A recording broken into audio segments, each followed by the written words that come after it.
Freedom physically refined rice bran oil. Cholesterol ని శుభ్రం చేసేందుకు ప్రతిరోజు వాడండి ఫ్రీడమ్ రైస్ బ్రాన్ ఆయిల్. కత్తి పట్టినవాడు కత్తికే బలవుతాడు అన్న సామెత ఎంత నిజమో, హత్యలు చేసేవాడు కూడా హత్య కాబడతాడు అన్నది కూడా అదే కోవలోకి వస్తుంది. తెలంగాణకు చెందిన కాంగ్రెస్ నేత సినిమా స్క్రిప్ట్ ను మించిన రేంజ్ లో ఏపీలో దారుణ హత్య కాబడ్డాడు. ఈ రాజకీయ నాయకుడి హత్య ఘటన ఇప్పుడు 2 తెలుగు రాష్ట్రాల్లో సంచలనం సృష్టిస్తోంది.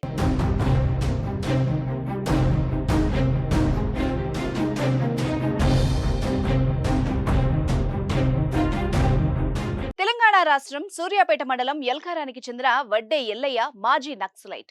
ఉద్యమంలో పనిచేస్తున్న సమయంలో పరిచయమైన తాడూరి శ్రీకాంత్ రాజుతో స్నేహం కుదిరింది. ఇద్దరు ఒకేసారి జనజీవన స్రవంతిలో కలిశారు. స్థిరాస్తి వ్యాపారం ప్రారంభించిన ఎల్లయ్య కాంగ్రెస్ పార్టీలో చేరి అప్పుడప్పుడు ల్యాండ్ సెటిల్మెంట్లకు పాల్పడేవాడు. బెదిరించి డబ్బులు వసూలు చేశాడన్న కేసులు కూడా ఉన్నాయి. బాలెంల మాజీ సర్పంచ్ ఒంటెద్దు వెంకన్న హత్య కేసుల్లో ప్రధాన నిందితుడిగా ఎల్లయ్య జైలుకెళ్లొచ్చాడు. బెయిల్ పై వచ్చిన ఎల్లయ్య పద్ధతి మార్చుకోకపోవడంతో పీడీ యాక్ట్ పెట్టిన పోలీసులు మళ్లీ జైలుకు పంపించారు. సరిగ్గా ఏడాది క్రితం బయటకొచ్చిన ఎల్లయ్య రియల్ ఎస్టేట్ వ్యాపారంపై ఎక్కువగా ఫోకస్ పెట్టాడు. ఈ విషయంలో తన సహచరుడైన శ్రీకాంత్ రాజుతో విభేదాలొచ్చాయి. ఎల్లయ్య కంటే ఎక్కువ నేర చరిత్ర కలిగిన శ్రీకాంత్ రాజు ఎలాగైనా ఎల్లయ్యను మట్టుబెట్టాలని చూశాడు. అందుకు సినిమా లెవెల్లో ప్లాన్ చేశాడు. అందుకోసం ఒక జంటను కూడా సెట్ చేశాడు. ఏప్రిల్ 18వ తేదీ ముహూర్తాన్ని ఫిక్స్ చేశాడు. యాక్షన్ ప్లాన్ స్టార్ట్ చేశాడు. సహజీవనం చేస్తున్న దంపతులుగా హైదరాబాద్ కు చెందిన అపర్ణ, సూర్యాపేటకు చెందిన శ్రీనివాస్ ను ఎల్లయ్యకు పరిచయం అయ్యేలా చేశాడు. నన్ను మోసం చేసి శ్రీనివాస్ 20 లక్షలు లాక్కెళ్లాడు, ఎలాగైనా ఇప్పించాలని అపర్ణ ఎల్లయ్యను ఆశ్రయించింది.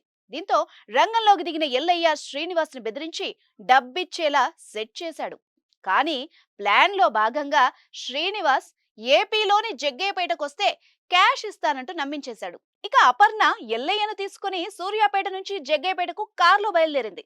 వీళ్లకి కోదాడలో ఎల్లయ్య ఫ్రెండ్ అంజయ్య యాడ్ అయ్యాడు.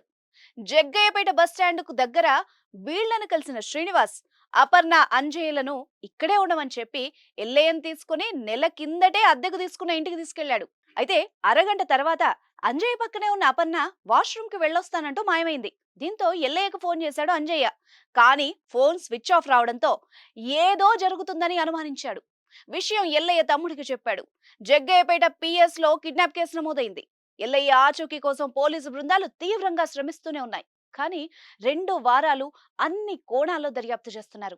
అయితే బుధవారం అనూహ్యంగా శ్రీకాంతరాజు సూర్యాపేట తహసీల్దార్ ఎదుట లొంగిపోయాడు.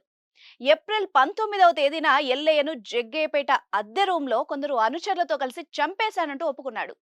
ఎలాంటి క్లూస్ దొరకకుండా డెడ్ బాడీని, హత్యలో పాల్గొన్న వాళ్ళందరినీ, దుస్తులు, వస్తువుల్ని, ఎల్లయ్య మృతదేహాన్ని చేపలు తరలించి ఐస్ బాక్సుల్లో పెట్టి వైజాగ్ బీచ్ లో సముద్రంలో కలిపేశానని కూడా చెప్పాడు.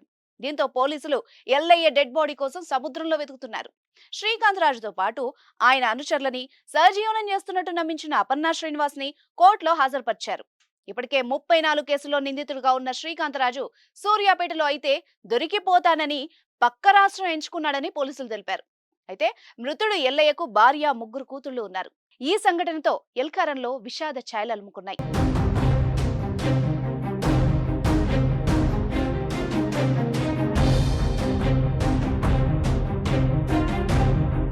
సుమన్ టీవీలో మీ పర్సనల్ అండ్ బిజినెస్ ప్రమోషన్స్ కోసం కింది నెంబర్కి కాంటాక్ట్ చేయండి.